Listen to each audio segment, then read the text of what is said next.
All right, and now I gotta fix that.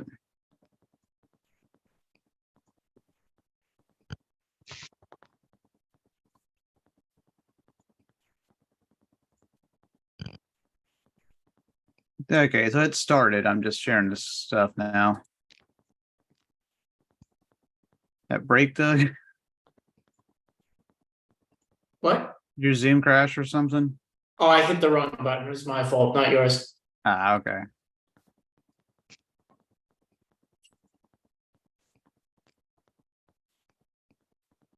All right, shared out. All right. Good evening, all. This is, well, we're talking about Hegel, Hegel's Science of Logic tonight, chapter 2, called Determinate Being. I'm your host, Matthew Strauss of Central Ohio. Joining us is Doug Green, Kyle C. I should know your last name, but I don't. I'm sorry. and Jim Farmala. And yeah, I just joined a lot of phantom Zooms. I just try to keep it simple first. Yep. All right. Okay. Wonderful.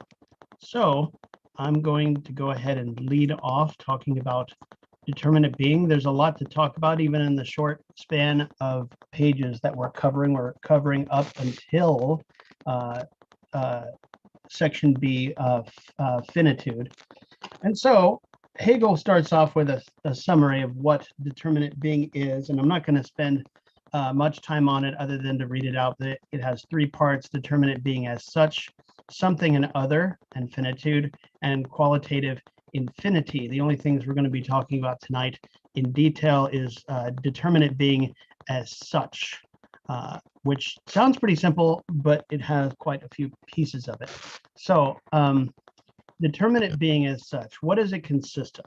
Okay, well, Hegel tells us, and I'm just going to read it out because, I mean, that's the best way to go about this to start. He says, determinate being in general, from becoming, the state of becoming, there issues determinate being, which is the simple oneness of being and nothing.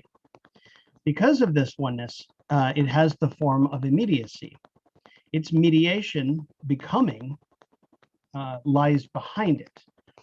It has sublated itself, and determinate being appears, therefore, as a starting point for the ensuing development. It is, first of all, in the one-sided determination of being. The other determination, nothing, will likewise display itself and in contrast to it. It is not mere being, but determinate being, Dasein, etymologically taken, being in a certain place.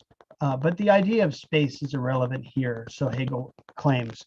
Determinate being as the result of its becoming is in general being with a non-being, such that this non-being is taken up into simple unity with being. Non-being thus taken up into being in such a way that the concrete whole is in the form of being, of immediacy, constitutes determinateness as such. Okay, so that is what determinate being as such in general consists of. If it sounds like I'm being a little redundant in saying that, well, so is Hegel. He tries to be as exact with his language, tries to be as descriptive as possible, while keeping in mind that what he's describing is quite simple, quite abstract. There's not much to it, right? Because we've only been through the categories of being, nothing, and becoming, and we've come to a being that is in contrast to the earlier state of being, a determinate one. And so we're really quite abstract here. Okay, so Hegel goes on to talk about what its relation to sheer being is, and he talks about that at the bottom of 110. He says, determinate being corresponds to being in the previous sphere, but being is indeterminate, and therefore no determinations issue from it. Okay, as we saw, it collapsed into nothing. Determinate being, however, is concrete.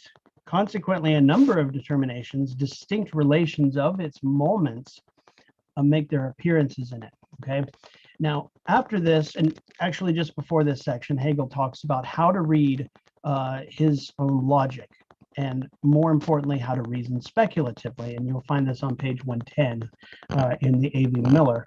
He talks about how, okay, let's see. I'm going to pause here just for a second.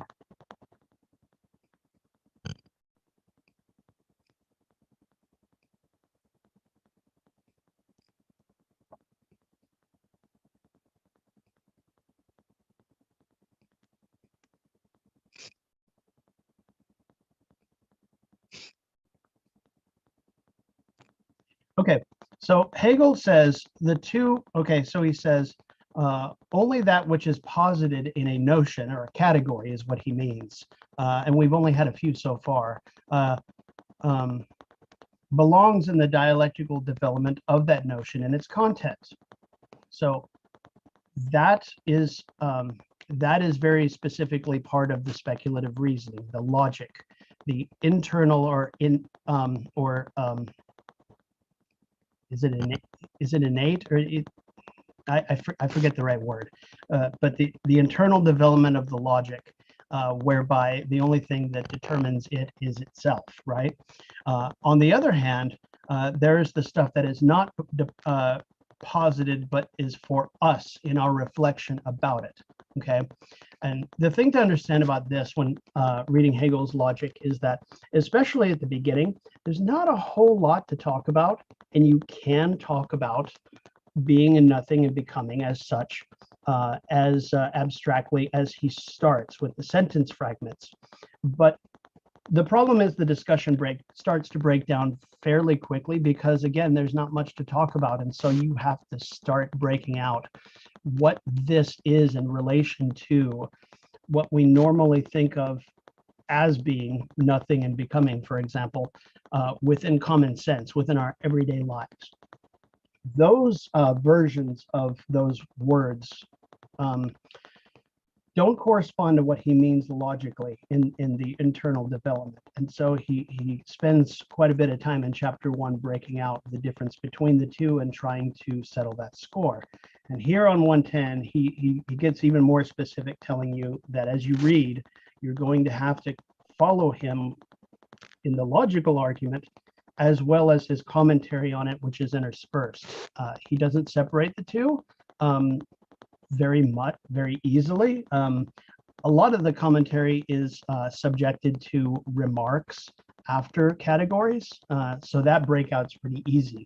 But the problem with this is, like if you take a look at the entries on being and nothing, you're going to find that after the sentence fragments, he basically has to give up and start his parallel track reflection on what being and nothing is, because how else would you just, how else are you able to describe it except to relate it to some common sense notions such as immediateness, indeterminacy. And he labors after using those words to undo his use of it, to say it's not immediacy itself, it's not indeterminacy itself exactly, and those actually cancel each other out and so forth. And so anyone who's looking for more instructions on how to read Hegel's work, and not just here, but anywhere in his corpus, would be well advised to read page 110 in the A.V. Miller on how to break out his speculative logic from his commentary, which he calls which is for us in our reflection, or the external relation of what he's talking about. Okay, so page 111, he goes into quality, and he says that there's no differentiation of the unity that's posited yet. It's just an immediate unity that we're brought to, and really it's the same thing. Determinate being in its immediate character is quality. Okay, negation is determinate being's mediated determination of nothing. Okay. So quality is immediate as being, and the negative side is the more mediated version of nothing. The unmediated version, of course, we've already been to in chapter 1, which collapses back into being. Okay. Quality as being is dual determined according to its moments as reality and negation. And this is the case. Both are taken as excluding the other, much like the earlier determinations of being and nothing, and thus reality and negation exclude each other in their determination at this point. Now, it's going to turn out that reality and negation as such, higher up the spiral, by I mean the dialectical spiral, are actually far more determinate than we're seeing them here. But negation is not seen as a positive part of reality yet, as so much as a deficiency of it to be excluded. Now, recall, we're still in the doctrine of being section of the logic. And so one hallmark of seemingly involved opposites throughout this book are that they seem to oppose each other absolutely.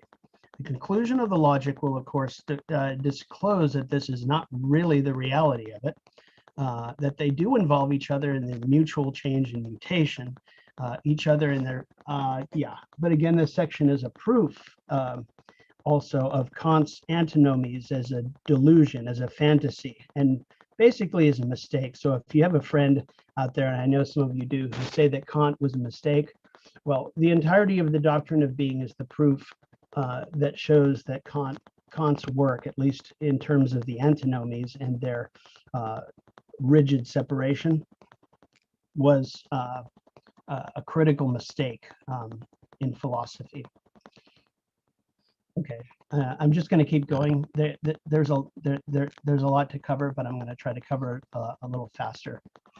So he goes into his remark on quality and negation, and I'm just going to list some of this stuff out.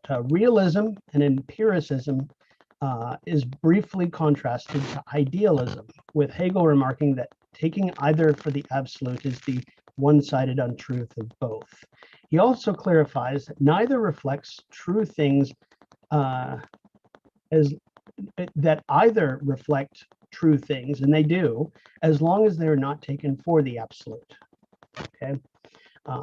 Seemed like a little nitpicky there, but really what he's getting down to is that if you come across an idealism in your life, even in common sense, just everyday life, or if you get someone who is wedded to empiricism or realism and take that for the absolute of what reality is, Hegel is basically saying both positions are completely void of truth, which, you know, seems to make pretty good sense.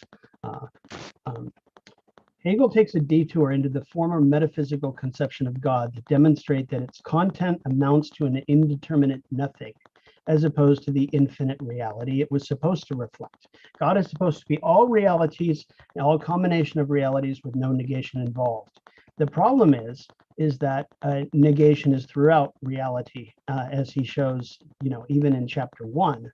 And so really what it turns out to be is an idealist fantasy.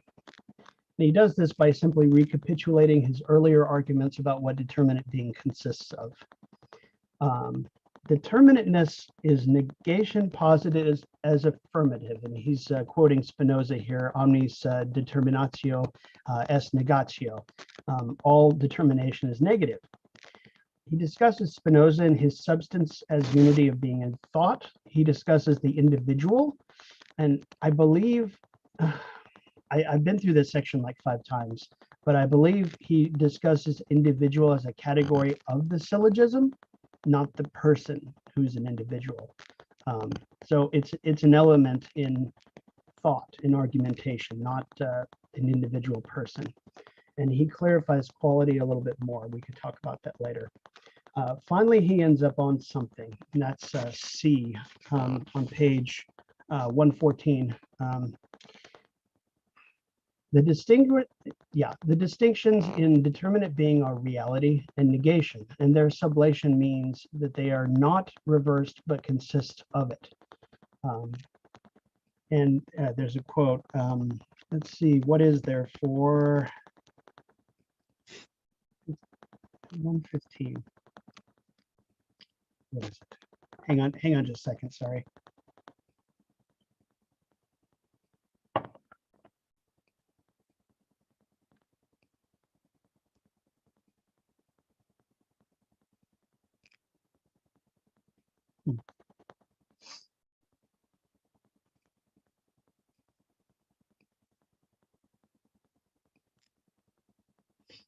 Really should start marking this up. I don't really want to mark up my text.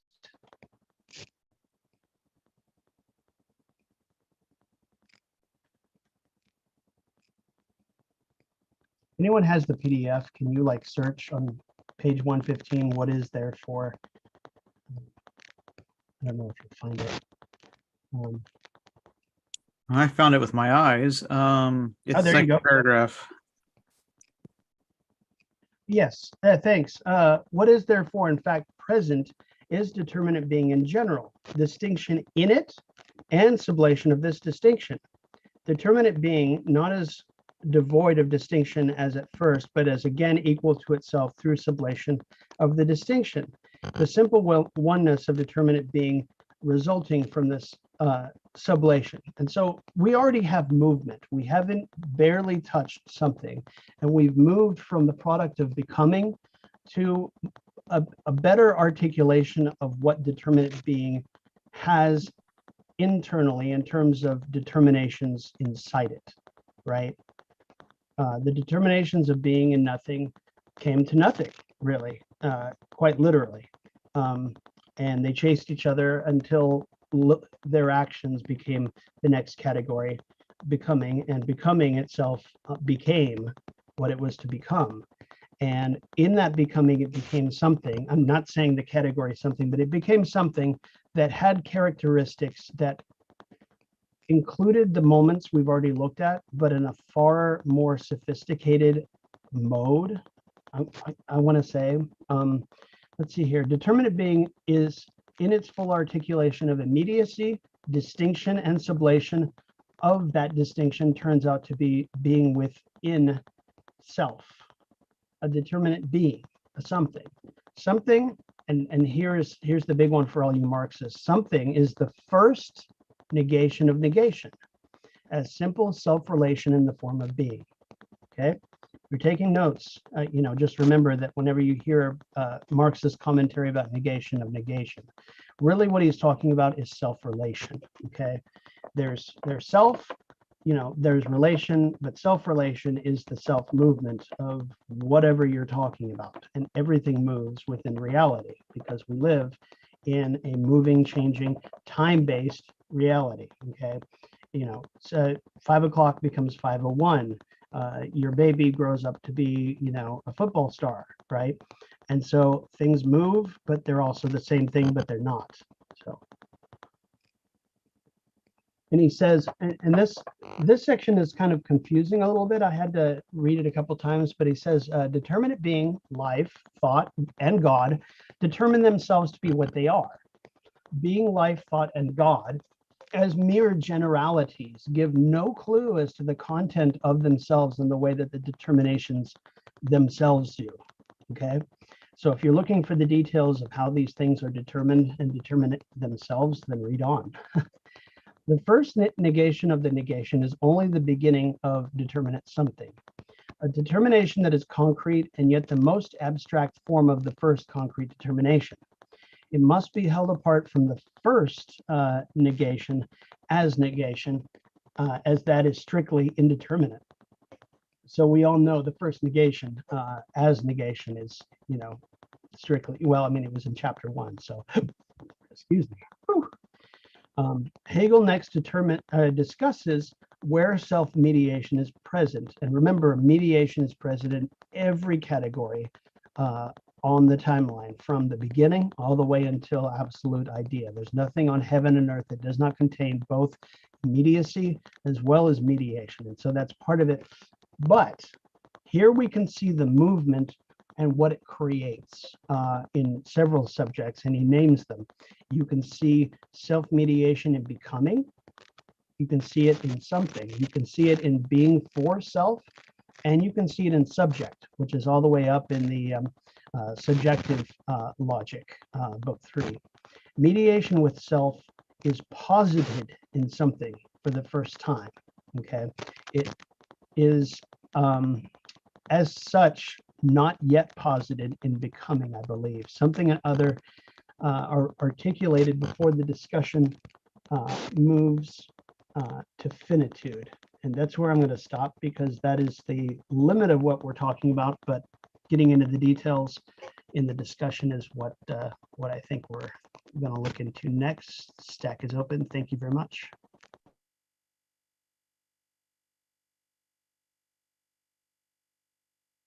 I want to ask, first of all, sort of to kick it off, does anyone have any questions on any of the points that I just brought up? Want me to clarify any of it, or just sort of kick off more discussion about it?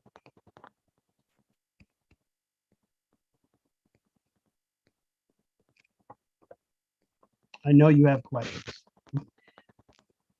Things you do not quite get.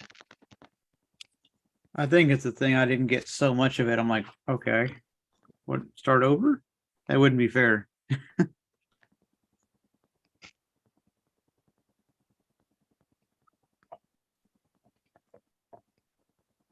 Yeah, go ahead, Kyle. Yeah, No, you're up. one thing I thought was interesting this time around, is kind of where I got stuck for a little bit, was realizing the fact, because we are dealing with the unity with things that are themselves different.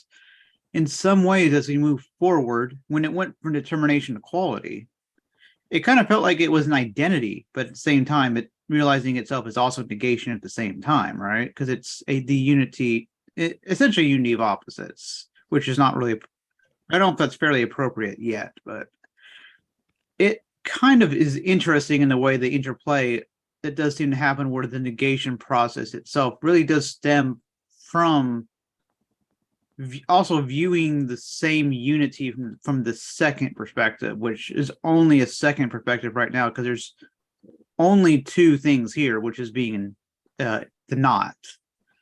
One of the things that I broke out a little bit, and I don't claim to understand it fully, is on page 111. He says this, okay, under quality, he says, because of the immediacy of the oneness of being and nothing, indeterminate being, they do not extend past each other. So far as determinate being is in the form of being, so far is it non-being, so far is it determinate. And then he says this, and this is key, being is not the universal, determinateness not the particular. Determinateness has not yet severed itself from being, and indeed it will no more sever itself from being, for the truth which from now on underlies them as ground is the unity of non-being with being. On this as ground, all further determinations are developed. In other words, there's no determination from this point on in which being and non-being aren't moments to basically determinate what the character of the category on the spiral from this point is. And they're pretty much dual determined at all times in various flavors and modes, something that actually exists. Well, that's a bad way to put it. Something which appears in an affirmative state, right, will usually reflect being. Something which reflects sort of a non-being, negation, death. Just think of any negative sort of, even in the doctrine of essence, the positive and negative, which are posited as opposites, but also a part of each other. Those are the, there's another example. And down further, when he's talking about Spinoza, he mentions the individual is a relation to self through its setting limits to everything else. But these limits are thereby also limits of itself. Relations to another, it does not possess its determinate being within itself. So we've got the particular, we've got the universal, and then down on the bottom of page 113, he's talking about the individual. So he's already into relating elements of the syllogism here, which is the singular, the particular, and the universal with regard to determinate being. And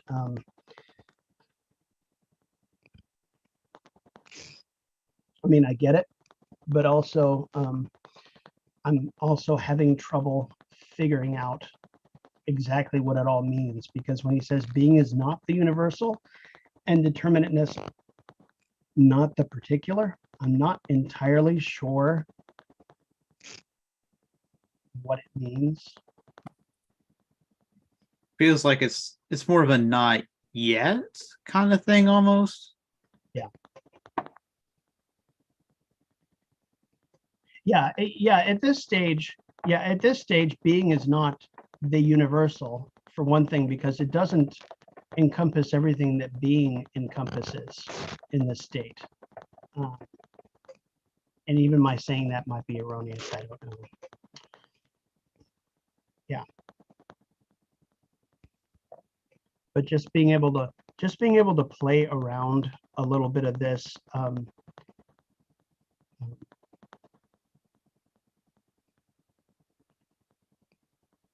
there are a lot of different categories in here, a lot more than it appears, because we have determinate being, we have quality, we have something, and we have other, okay? And he gets to the point where he's talking about other on page 116 at the very end, when he says that something as a becoming is a transition, the moments of which are themselves somethings, so that the transition is alteration. And so you see becoming and the description of it as a transition, and that this version of becoming higher up on the spiral is the alteration of what something is in transit to becoming, in other words, the other. But at the same time, we find at the end of that speculative reasoning that other turns out to have been another something, really. And so on and so forth. A becoming which has already, he says alteration is a becoming which has already become concrete, okay? But to begin with, something alters only in its notion. It is not yet posited as mediating and mediated, but at first only as simply maintaining itself in its self-relation, and its negative is positive as equally qualitative as only an other in general. So rounding out the section before finitude, I think he really underscores the idea that in general, that the doctrine of being, you're dealing with self-relating categories that have no self for other, the way the doctrine of essence or the doctrine of what is it, idea or category do. And so there's plenty of movement going on, but at the same time, most of it's self-relation. That's open.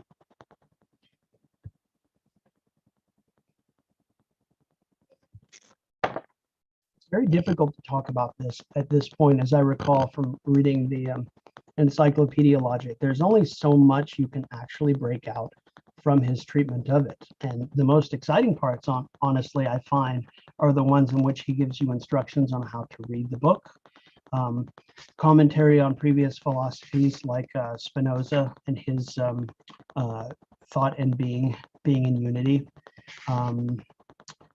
And let's see here. And he also talks about the extensively the previously held metaphysical conception of God.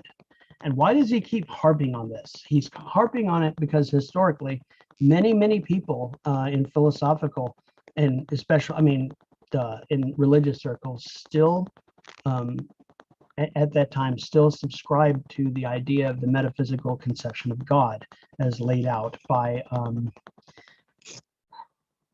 I'm testing my memory here.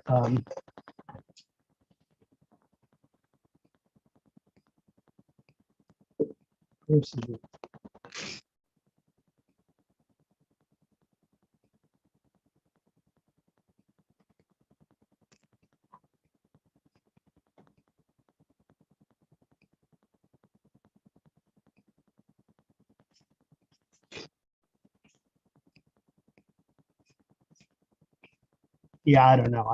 I'm trying to look it up.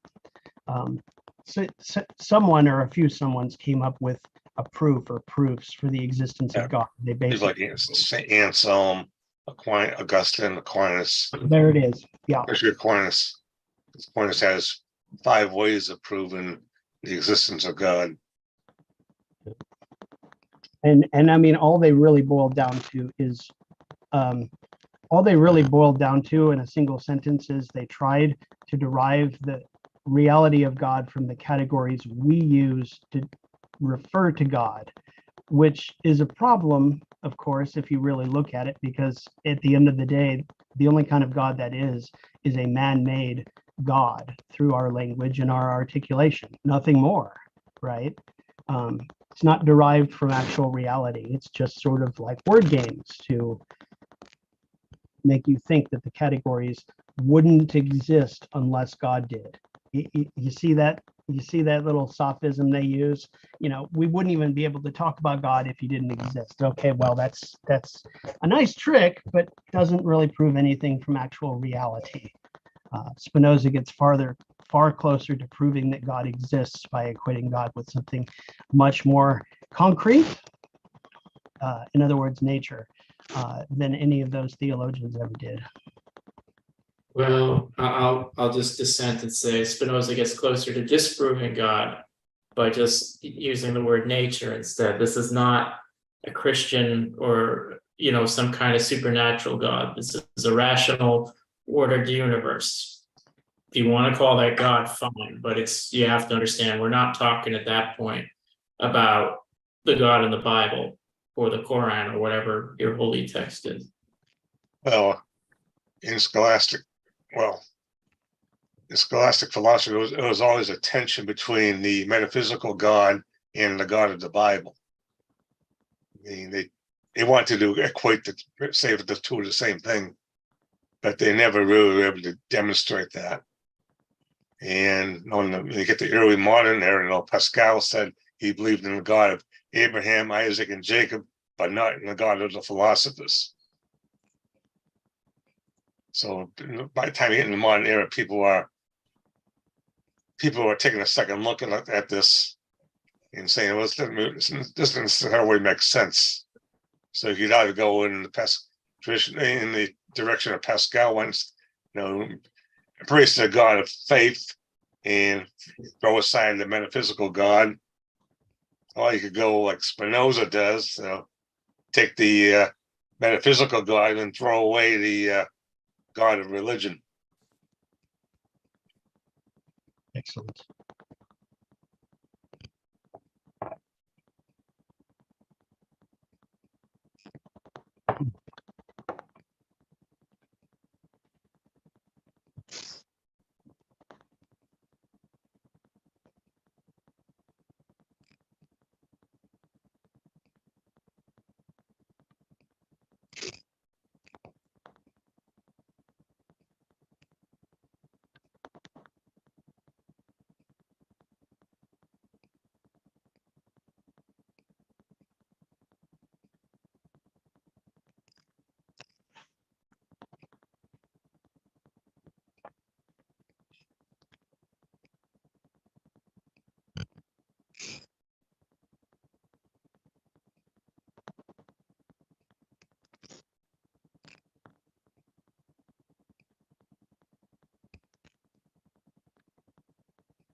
In the text on 114, he goes into some length in talking about quality, quite a bit actually.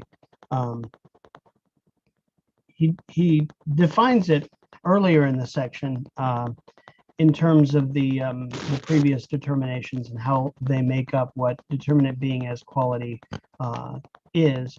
But he also talks about quality. He says it's especially a property only where in an external relation it manifests itself as an immanent determination. By properties of herbs, for instance, we understand determinations which not only are proper to something, but are the means whereby this something in its relations with other somethings maintains itself in its own peculiar way, counteracting the alien influences posited in it, et cetera, et cetera. And so here you can see he's spending a great deal of time talking about quality, about something, about these other categories in their sort of common sense, common tongue usage of the categories. And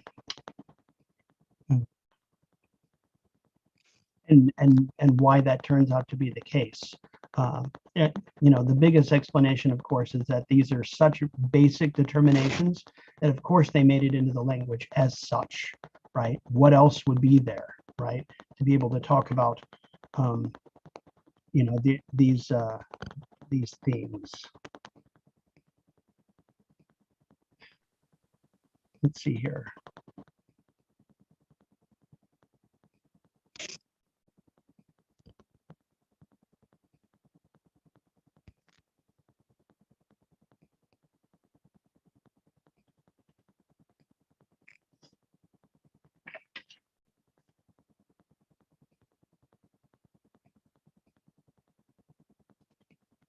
Any other questions or points that you want to talk about? Or I wouldn't say I'm a complete expert on this section, but I've read it enough that I pretty much could talk about any of it, I think. Yeah, I think the second chapter is better organized than the first. Because in the second chapter, right at the beginning, he outlines what he wants to, where he intends to go and how he's going to get there. Yeah. And then the rest is filling in all the details. Yeah, and again, chapter 1, you're only really dealing with 2 main categories and like a transitional category, and that's it. There's only so much to talk about, and only so many permutations of ways that people get them wrong. And it's such an irony that Shelley, I don't think it's an irony at all. I think Shelley knew what he was doing when he came in and said, oh, this isn't really what he means about being or about nothing. This is what he means about it. It's the perfect way to sabotage the system. What better way to sabotage the system than to misinterpret the 2 most key categories that determine the entirety of the rest of the logic, the nature and spirit. It would be like taking the commodity and saying, well, Marx didn't really mean this by the commodity and its articulation. He meant this. And that's unfortunately what like the new German reading tries to do, which is to tinker with the commodity and change. I can't remember what it was. It was either tinker with the distinction between concrete labor and abstract labor, and that's Michael Heinrich at work there, unfortunately. Kind of comparing to Schelling in that way, if you like. I certainly do at this point. If someone's listening to the sound of my voice and disagrees, please, by all means, pipe up either here or I don't know if we have a chat going, or well, me on Facebook if you're seeing this, so feel free to comment on any of this stuff. We'd be glad to have you part of the discussion, even if it's just on a Facebook comment, which we can address the next time, or you can come in and talk yourself with us at our next session. Stack is open. Thank you so much. See, I'm starting to become a bit of a showman with this stuff, and I guess I have to if I want to beat Aaron out with his Friday night podcasts. Chris seems to be a big fan of that. I think I'll catch his next one this Friday and see what he's talking about.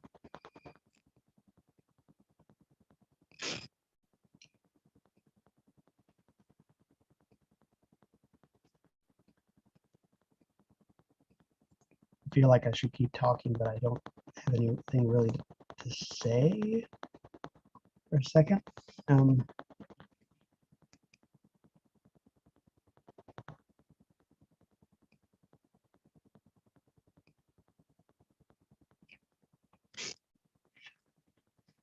But I really get the feeling from the way that Hegel handles this early part of the text that it's just like you said, Jim. He's sort of setting the stage for how you're going to read the rest, and sort of how to organize your thoughts in terms of the logic, in terms of his reflective commentary, the difference between them, as well as what makes up being and nothing, their character, their movement, and their relation to all that comes afterwards. And because immediacy and mediation are part of every category from here on out, and even the beginning, if the discussion ever, especially in the text, if there's ever a section you find, and I don't know if there is, that omits to talk about either the one side or the other, you know, I would imagine that's a good place that even Hegel, would have wanted to revise things to make sure that he talks about everything and all of its characteristics on the spiral, on the dialectic.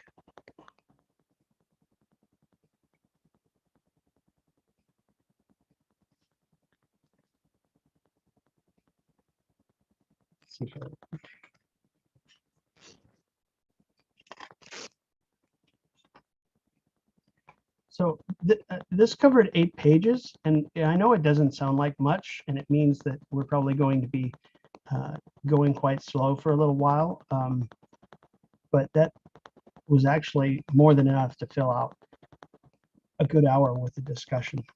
I'm told that people at graduate courses in this proceed at a similar pace. Yeah, it totally makes sense, because otherwise you're not going to hit everything that he wants you to take with you on into the next section. I mean, and if you don't hit it, you know, then it's almost question begging. You get to the next section and he's doing something that relates something back that you skipped. It's not going to make any sense. It's going to be complete gibberish, to be honest, if you didn't get the earlier articulation.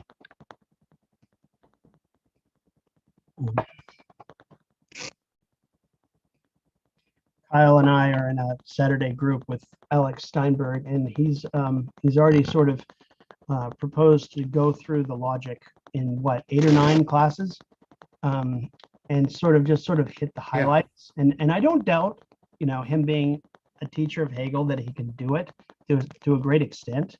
I'm just curious as to how some of those moments are going to come out, or whether they're going to be sort of fizzled a little bit. I don't know.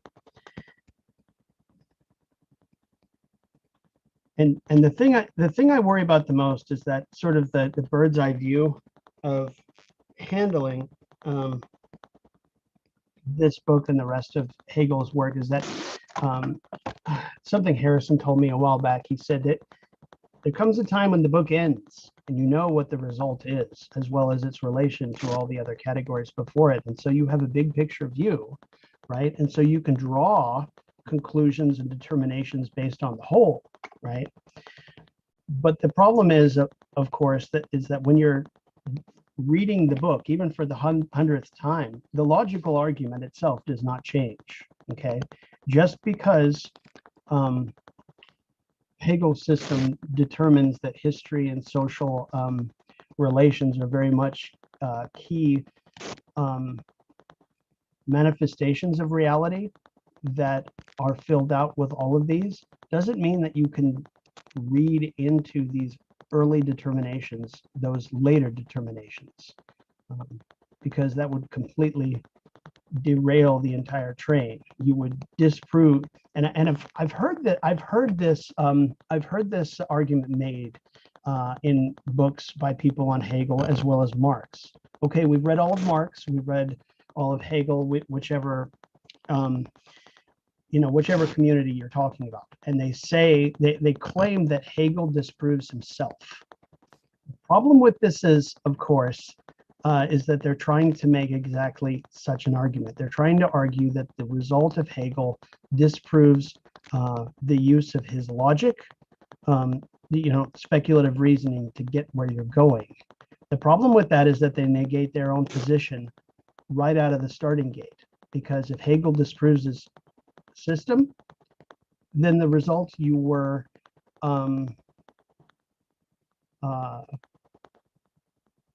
counting on, right? The result you were counting on to prove your own assertion disappears into smoke. If Hegel's system is wrong, then so is the result. And so, they end up being sophists on their own, I think. And the same is true with Marx. And I'm pretty sure the analytic Marxists try to make that point too. Well, Marx got to this result in spite of himself, and so we don't really need to look into that dialectic stuff.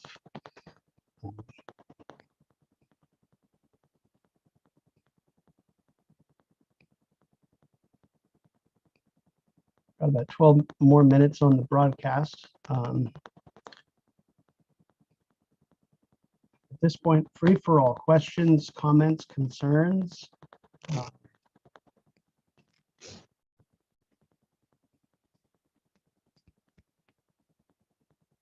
Anything at all?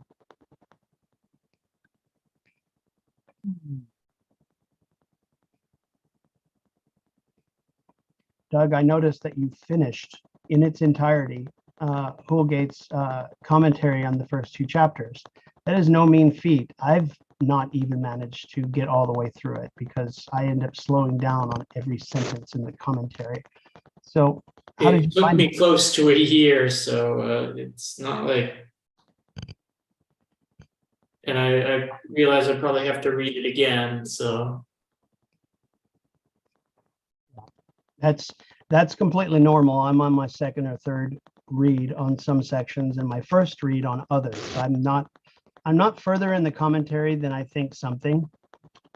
And it's just because, I mean, he really, how do I want to say this? He really redundantly tries to get you to understand every sentence. And I'm just glad for him because I think he helps you focus the work of the science of logic into an organized set of arguments that are all related, but at the same time they're organized discretely. The first time I picked this up, I just saw it as one whole blob, which you have to get through one wall of text. And now I pick it up and I look at it, and every single paragraph has like little sections to it. Here's the section that has the logical argument. Here's the section that comments on the logical argument, and here's the section that comments on previous philosophers talking about the argument, and then he moves on to the next section and so forth. And that's only in the early chapters. So yeah, Houlgate's real good at helping you break out the text. It's long, but it's doable. Just as much as Marx's Capital, I think. I'm not going to claim which one's easier. I think after a bit of Hegel, Marx is so much easier to read. It's almost pedestrian because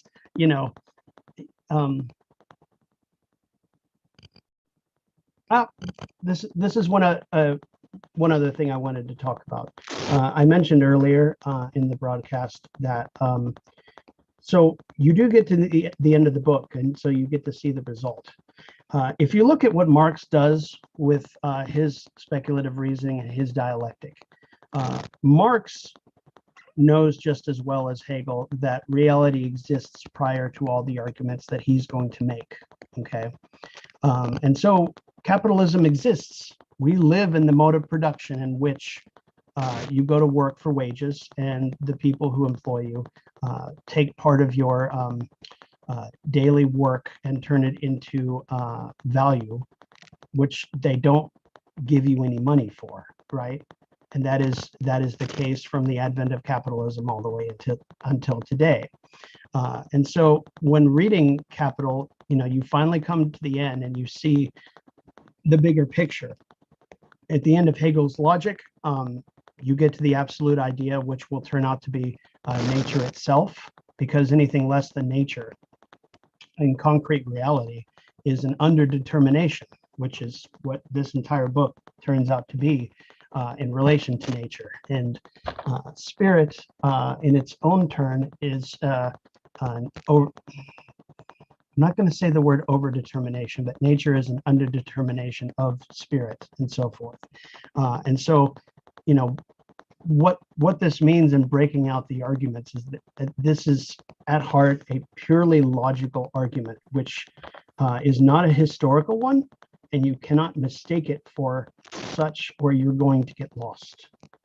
I know I've said this before, but it bears repeating that if you read Marx and Hegel and their works in which they use speculative reasoning, you must keep in mind that they're trying to build up a logical, internal, immanent argument, not a historical one, although there are elements that show up chronologically, historically on the timeline. They don't always match up, and they're not supposed to, because the logical development is its own thing, right? You're talking about the substance of the subject that you're talking about, not necessarily just reality in its historical vein, or however you say that. And so I just kind of wanted to hit on that again. Stack is up.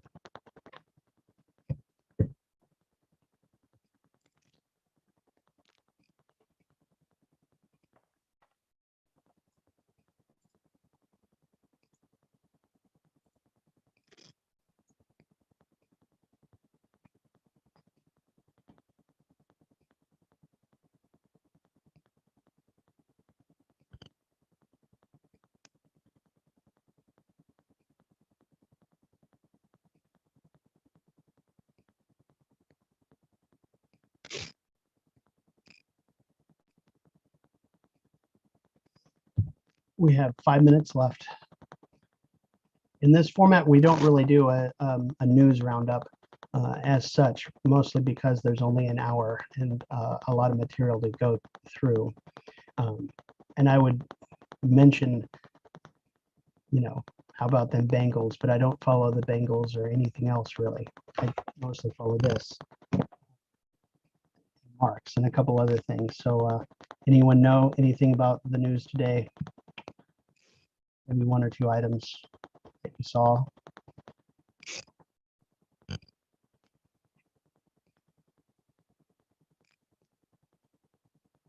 Besides the one big one? Yeah, the one big one. In other words, Gaza being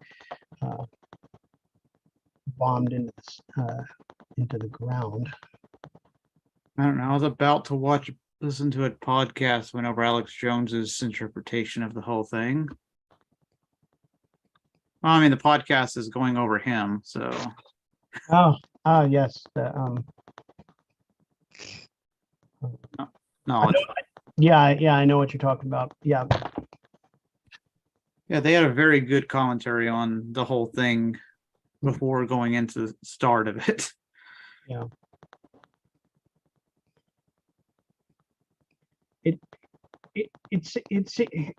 I can really see Chomsky's point that there's no real value in looking at the conservative sources on this stuff, because we already know roughly what they're going to contain. It's looking at the liberals and their reactions, and all of them, almost to a man, are just bloodthirsty, equivocating, you know, justifying, all the way up to DSA, and even not just the spokespeople, but also some of the people in DSA, I think, are starting to edge toward that, you know, Gaza deserved what they're getting standpoint. Are people leaving DSA because of some of the harder pro-Palestinian stances in general DSA is doing? So yeah. Yeah, the conservative edge of DSA is melting away under current events, and that's exactly what we thought would happen as soon as the class struggle sharpened, and here we are, you know. And of course, the last thing the reformists want to talk about is the class struggle. You know, we have many examples of this from, you know, from the Greek guy. I forget his name.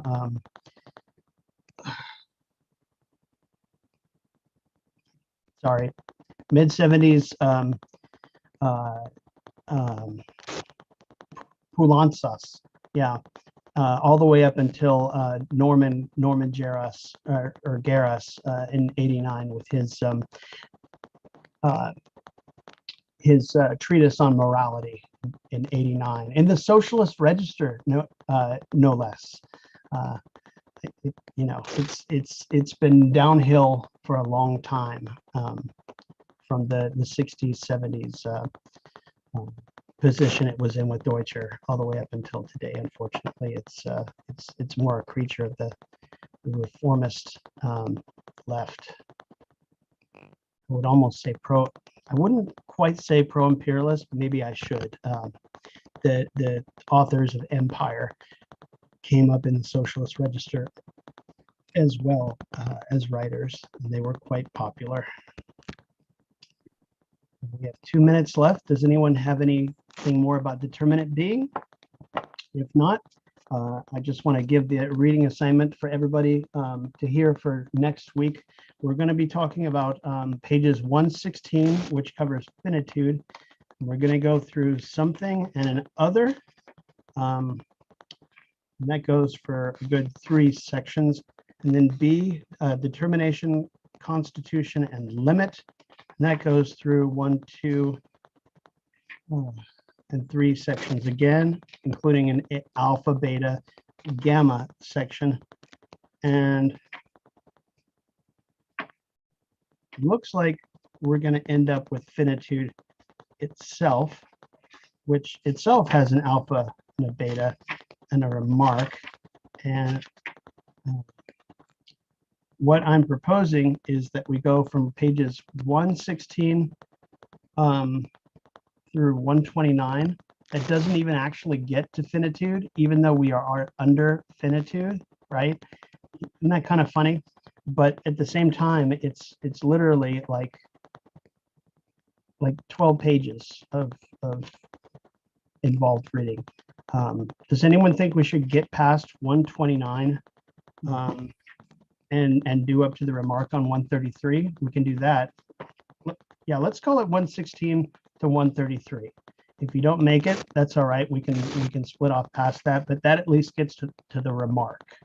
Okay, so just for everyone listening again, page 116 through 133 in the A.V. Miller, from B finitude all the way up until the remark about the ought. Sound good? Yeah. Okay, great. And again, if you don't make it all, if you don't understand it all, that's all right. I'm going to be taking notes and trying to simplify a lot of it, which it's Hegel, so you can try to simplify, but and he does a good job in the prefaces, I think, in at least getting you started. But I think